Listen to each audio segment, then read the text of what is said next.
programme vous est offert par Illico Cash.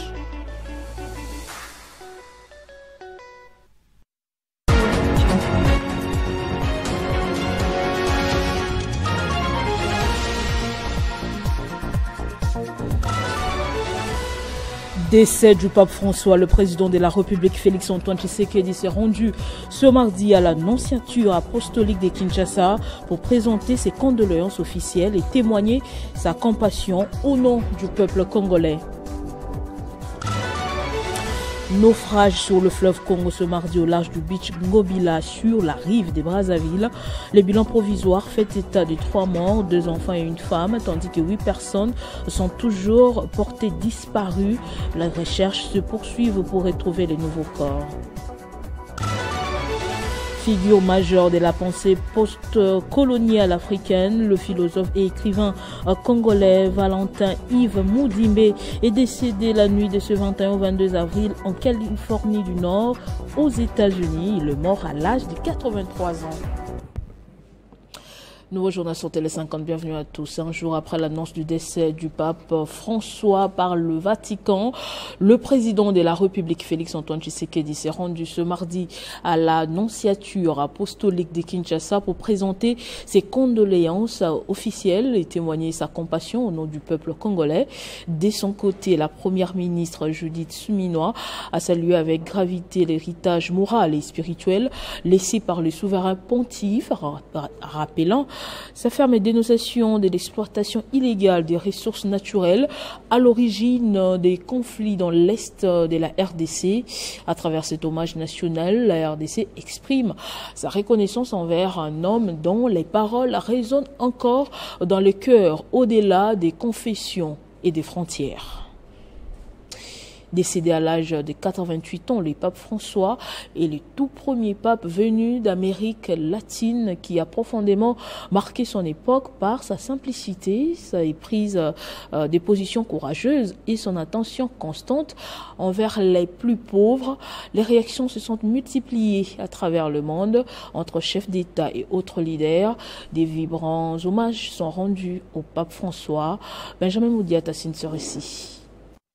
Depuis hier lundi, le Vatican a annoncé officiellement le décès du pape François dans un communiqué signé par Matteo Bruni, directeur de la salle de presse du Saint-Siège. Georges Mario Bergoglio, 266e souverain pontife, s'est éteint paisiblement au monastère Mater Ecclesiae, situé dans les jardins du Vatican, où il s'était retiré depuis plusieurs mois pour des raisons de santé. Premier pape jésuite, premier pontife issu du continent sud-américain, il laisse une empreinte profonde et inédite dans l'histoire de l'Église catholique. Très vite, les réactions mondiales ont afflué.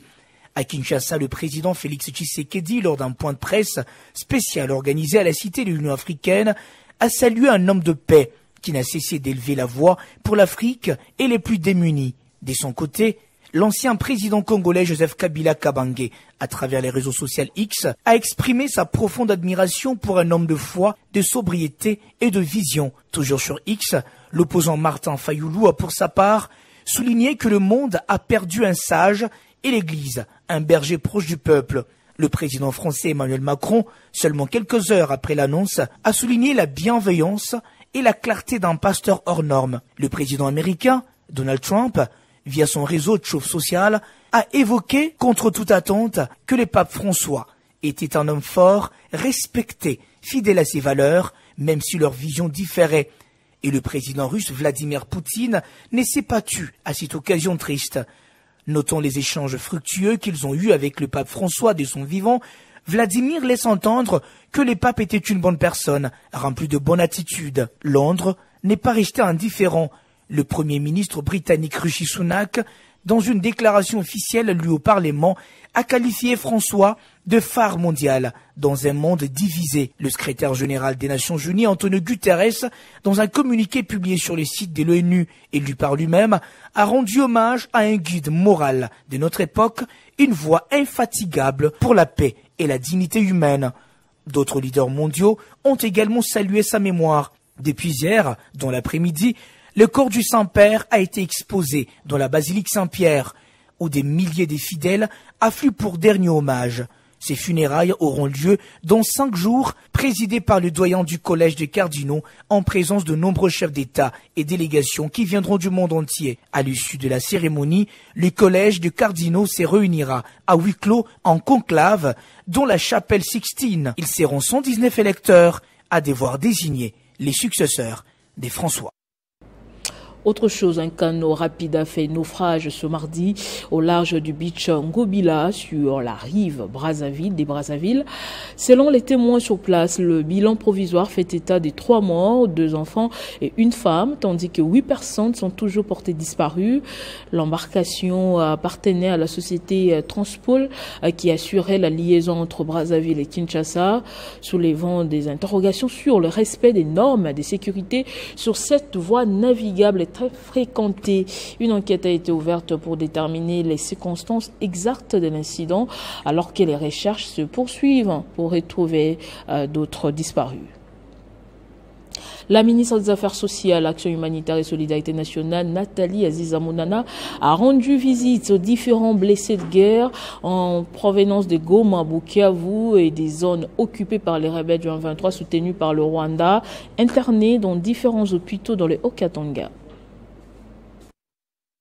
La semaine pascale a été sans repos pour la ministre des Affaires sociales, Action humanitaire et solidarité nationale dans le Haut-Katanga. Sous une pluie, signe de bénédiction, Nathalie Aziza Mounana s'est rendue à l'hôpital des garnisons militaires de la Rwachi, où sont internés les blessés de guerre en provenance des Goma, Bukavu et des zones occupées par les rebelles soutenus par le Rwanda, des victimes des insurgés de Mai Mai Bakata Katanga. Et dans sa compassion légendaire, la ministre des Affaires sociales et solidarité nationale est venue apporter assistance aux malades. L'occasion pour elle de faire la ronde des salles et des visites aux blessés sur place avant de remettre des enveloppes consistantes à chaque famille des blessés pour un logement provisoire pour une prise en charge sérieuse. Nathalie Aziza Mounana a aussi passé à la distribution des vivres et non-vivres composés des sacs de riz, maïs, sucre, savon, pour ne citer que cela.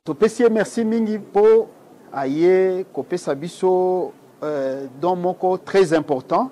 Nabiloko mususu ebele oyo eko salisa kolia ya basoda même pendant 3 à 4 mois.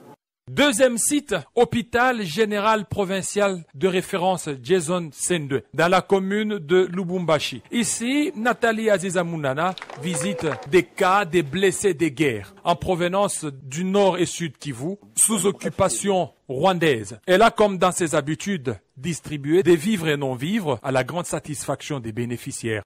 Troisième site est l'hôpital militaire régional de Lubumbashi, Camp Major Vangu, commune de Kampemba. La ministre des Affaires sociales est passée auprès de chaque lit des blessés de guerre, apporter un message de consolation et de réconfort en remettant des enveloppes consistantes pour une prise en charge soutenue. Et comme la PAC l'exige, elle a eu à partager les vivres et non-vivres avec tous les blessés de guerre et de leurs familles. Et c'est la première fois depuis que je suis médecin ici, 6 ans, je vois une autorité vient intervenir pour l'hôpital. C'est la première fois. Merci beaucoup, maman. Nathalie Aziza Mounana a, au nom du gouvernement souminois, sous le leadership du chef de l'État Félix-Antoine Tshisekedi Tshilombo, souhaité une joyeuse fête de Pâques à tous les blessés des guerres, éparpillés dans différents hôpitaux du Haut-Katanga, en particulier sur toute l'étendue du territoire national en général. 12e édition de la semaine de la science et des technologies. La ministre d'État, ministre de l'Éducation nationale et nouvelle citoyenneté, Raissa Malou, accompagnée du vice-ministre de l'Éducation, Jean-Pierre Kézamoudrou, a fait la ronde ce mardi de quelques écoles de la capitale pour superviser le déroulement de ces travaux. De l'Institut de la Gombe au complexe scolaire, les Loupio, en passant par le lycée Chaoumba et l'ITI Gombe, le patron du système éducatif congolais ont pu se rendre compte de la ferveur qui entoure cette 12e édition de la semaine de la science et des technologies qui s'est tenue dans plusieurs écoles. Sous le thème « Imagine demain, sciences et société », plusieurs ateliers ont été organisés au sein des écoles par les élèves et les animateurs de la semaine de la science sur les sujets scientifiques cruciaux de l'heure, notamment l'intelligence artificielle, le génie mécanique et industriel, le changement climatique, l'alimentation biologique et les énergies renouvelables. Au terme de cette ronde de quelques écoles, les autorités de l'éducation nationale s'y sont montrées satisfaits de l'intérêt porté par les élèves de tous les niveaux confondus pour des sujets aussi sensibles que ceux qu'ils ont abordés dans les ateliers animés par eux et plus globalement. Elles se sont réjouies du bon déroulement de cette édition 2025 de la Semaine de la Science et des Technologies. Pour rappel, la Semaine de la Science et des Technologies est un événement organisé par l'ASBEL Investing in People, l'ONGD Elongo Elonga, le ministère de l'Éducation nationale et Nouvelle Citoyenneté, le ministère de l'Enseignement supérieur et universitaire, le ministère de la Recherche scientifique et Innovation technologique. Initié en 2013 par la vision d'Eraïssa Malou, aujourd'hui ministre de l'Éducation nationale, ce grand événement a lieu chaque année et vise à développer en Afrique une culture scientifique et technologique. En Ituri, plus ou moins 63 présumés criminels opérant en ville de Bunia ont été présentés au vice-gouverneur policier de la province, le commissaire divisionnaire principal Raoul Chaloué, à l'esplanade du gouvernorat. Parmi eux, plusieurs récidivistes déplorent les services de défense et de sécurité. Reportage. Ces malfaiteurs ont été appréhendés dans différents coins du chef-lieu de la province de l'Ituri grâce à des opérations de traque lancées par les services de défense et de sécurité dans la ville de Bunia. Constitués essentiellement de 3 groupes, dont des bandits à main armée, le jeune criminel est regroupé au sein d'une bande dénommée 6600 gangs ainsi que des fumeurs et vendeurs de chanvre. Vous avez accordé 7 jours pour que ce phénomène cesse dans la ville de Bunia. Vous n'avez pas lésiné à nous donner des moyens pour que nous puissions traquer ces malfrats qui ont failli transformer notre ville en une cité non vivable. Et nous avons pu arrêter, dans un premier temps, le groupe de volets à main armée, parmi lesquels il y a quelques hommes en uniforme. Nous les avons poursuivis jusqu'au territoire de Djouk, précisément à Mabanga et dans d'autres localités, et le travail est en train de se faire. Au moment opportun, nous allons vous les présenter avec leurs armes et les complices sont là. Ils sont passés aux affaires. Pour les maires de Bunia, ces opérations vont se poursuivre jusqu'à éradiquer complètement la criminalité urbaine au chef-lieu de la province de l'Ituri. Le commissaire supérieur principal Mbouiko. L'ambassadrice itinérante du chef de l'État, Isabelle Kibasa Maliba, a séjourné récemment dans le Haut-Katanga où elle a communié avec les blessés de guerre et les familles des militaires. Les bénéficiaires ont tari d'éloges pour ce geste de cœur et qui réaffirme la vision du président de la République, Félix-Antoine Tshisekedi, sur la situation des militaires. Profitant de son séjour dans le Haut-Katanga, son Excellence Isabelle Kibasa, ambassadrice itinérante du chef de l'État Félix Tshisekedi, accompagnée de son époux, a communié ce week-end avec les blessés des guerres, les orphelins et veuves des militaires. Un moment rempli de vives émotions et de réconfort pour ceux qui ont donné de leur vie pour défendre la patrie. Ile maumivu muko nayo kuro aita saidia kutosha aita rudishaka bapapa aita barudisha pana me ni mapendo ile mimi napenda kumionesha moyo asema na mwe mutakuwa muakili yangu, je vais commencer à penser à vous. On va s'organiser.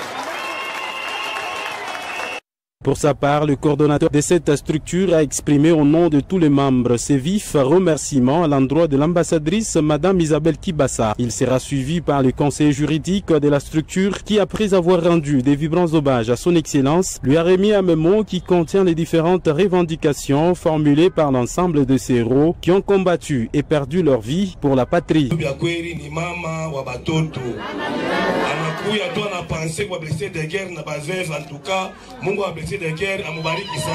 Madame l'ambassadrice a rassuré à ses interlocuteurs de son intention à créer une sorte de structure qui va assurer un monitoring pour la prise en charge de leurs revendications et un suivi permanent de leur situation.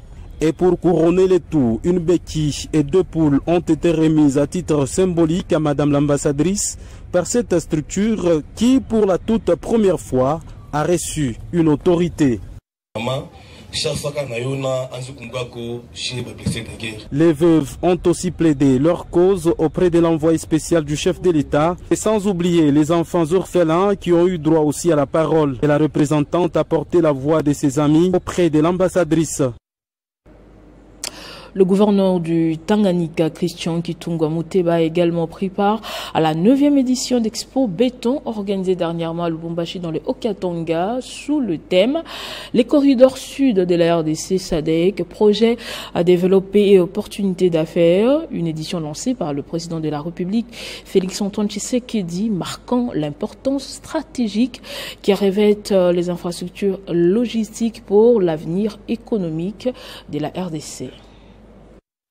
Le gouverneur de la province du Tanganyika, l'honorable Christian Kitungwa Muteba, a pris part active à la 9e édition d'Expo Béton RDC à Lubumbashi dans le Haut-Katanga, organisée sous le thème « Les corridors sud de la RDC SADC, projet à développer et opportunités d'affaires ».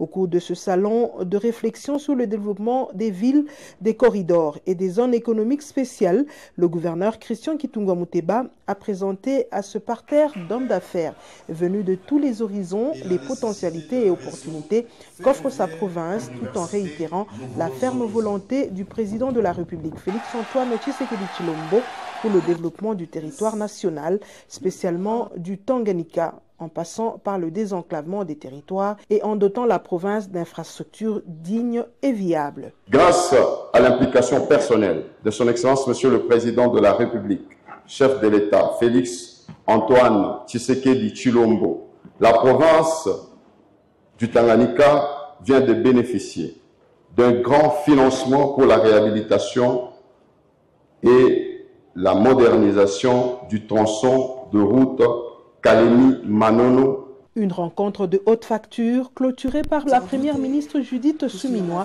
qui a appelé à l'unité et à la cohésion pour booster le développement de la République démocratique du Congo. Votre participation active aux projets de développement majeurs tels que le corridor de Lobito témoigne pleinement votre rôle crucial dans la création de richesses et d'opportunités pour notre jeunesse, à laquelle je souhaite adresser un message d'encouragement et d'espoir. Juste après, la première ministre a procédé à la visite des stands. Le Tanganyika a été visité par Judith Suminwa qui se dit fière des différentes potentialités ainsi que minerais que regorge cette province de membres du Grand Katanga que dirige Christian Kitungwa Muteba. Situation confuse à l'Assemblée provinciale du Kasaï oriental, alors que les élus étaient déjà présents à l'hémicycle pour la première devant traiter le rapport sur l'enquête dans l'affaire des 3 millions de dollars. La séance a tout simplement été suspendue. Le bureau de l'Assemblée et les gouverneurs seraient rappelés par le vice-premier ministre et ministre de l'Intérieur pour des consultations. Cette plénière devait dire la vérité sur le présumé détournement des fonds d'investissement dotés à la province pour des projets à impact visible, mais qui seraient utilisés à d'autres fins, avait dénoncé il y a quelques mois le sénateur Alphonse Ngoï Kassanji. Détail dans ses récits d'Emmanuel Chabanza. Les membres du bureau de l'Assemblée provinciale ainsi que le gouverneur de province ont été rappelés d'urgence à Kinshasa par le vice-premier ministre et ministre en charge de l'Intérieur, Jacquemin Chabani. Selon cette note, il s'agit des consultations de dernière minute. Une information confirmée par la députée Eugénie Chilanda qui s'est dit mécontente de cette suspension.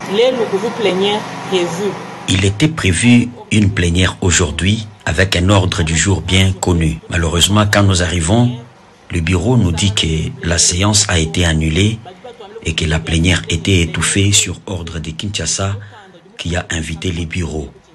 Nous leur avons dit qu'il était nécessaire de tenir la plénière et voyager après. Ils se sont opposés. Ils ont préféré voyager, nous disant que la plénière est annulée sur ordre de Kinshasa. Nous ne sommes pas contents parce que la plénière était censée se tenir pour départager la population sur le dossier de 3 millions. Mais pour Nicolas Mbiya du mouvement citoyen Lutte pour le changement, l'interventionnisme de Kinshasa fait le lit de la médiocrité et c'est totalement inadmissible. table. On s'attendait à des conclusions sur cette affaire depuis longtemps et maintenant qu'on est en train de chuter, l'interventionnisme de Kinshasa se réveille encore comme il y a 7 ans déjà, qu'on le voit au Kasaï oriental. On a vu Kinshasa intervenir pour faire les lits de la médiocrité, faire les lits de ceux qui détournent les deniers publics. La situation reste relativement calme en Bujumaï, mais une tension sourde traverse la ville. Dans le marché, au carrefour et sur les réseaux sociaux, les débats enflammés entre pro et anti-gouverneurs ne faiblissent pas. Et puis cette note noire en littérature avant de nous quitter, le philosophe et écrivain congolais Valentin Yves Mudimbe est décédé dans la nuit du 21 au 22 avril 2025 en Caroline du Nord aux États-Unis à l'âge de 83 ans. Né le 8 décembre 1941 à Likasi dans les Haut-Katanga, il a été une figure majeure de la pensée post-coloniale africaine. Son ouvrage le plus influent des Evolution of Africa en 1988 a profondément marqué les études africaines en remettant en question les cadres épistémologiques occidentaux sur l'Afrique.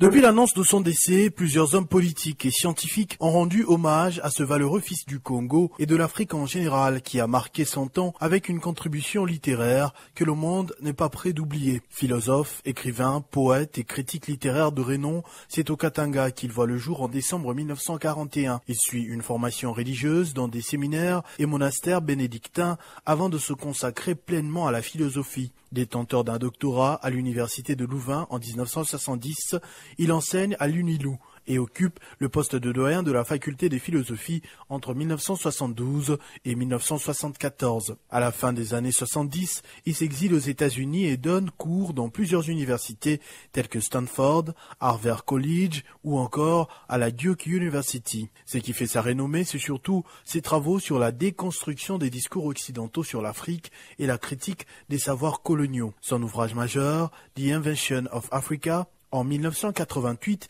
est considéré comme une référence incontournable de la pensée post-coloniale. Il a également écrit des romans en français dont Shabbat 2, Les carnets des mers. Il a également écrit quelques romans en français qui mêlent réflexion politique et spirituelle sur fond de guerre au Zaïre. Valentin Yves Mudimbe laisse un héritage intellectuel majeur dans les domaines de la philosophie, de la littérature et des études africaines. Son travail a profondément influencé la manière dont l'Afrique est pensée et représentée dans les cercles académiques et littéraires. Et avec le temps, déjà au monastère, j'ai compris que les puissances coloniales...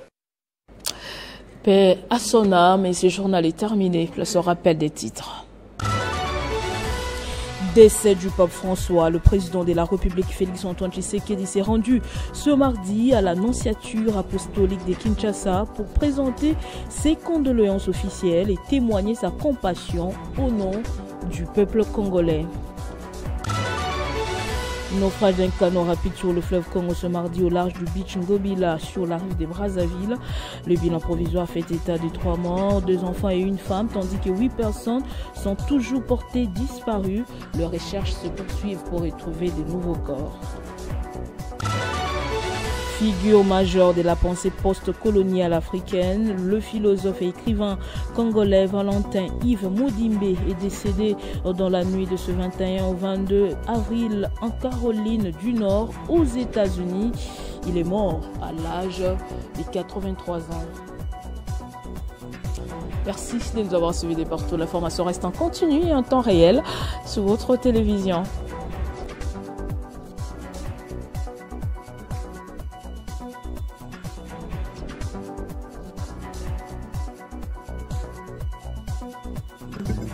Retrouvez toute l'actualité en continu sur www.tele50.cd. Ce programme vous a été offert par Illico Cash.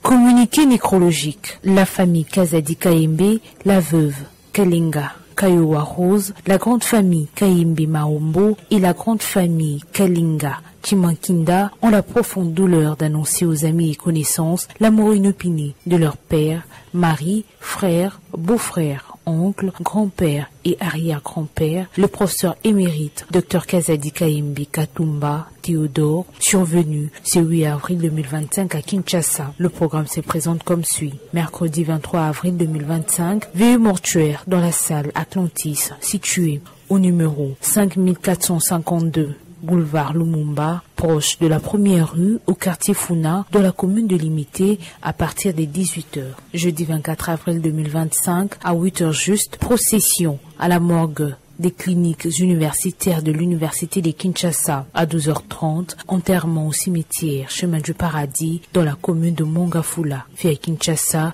le 22 avril 2025, Yves Kazadi.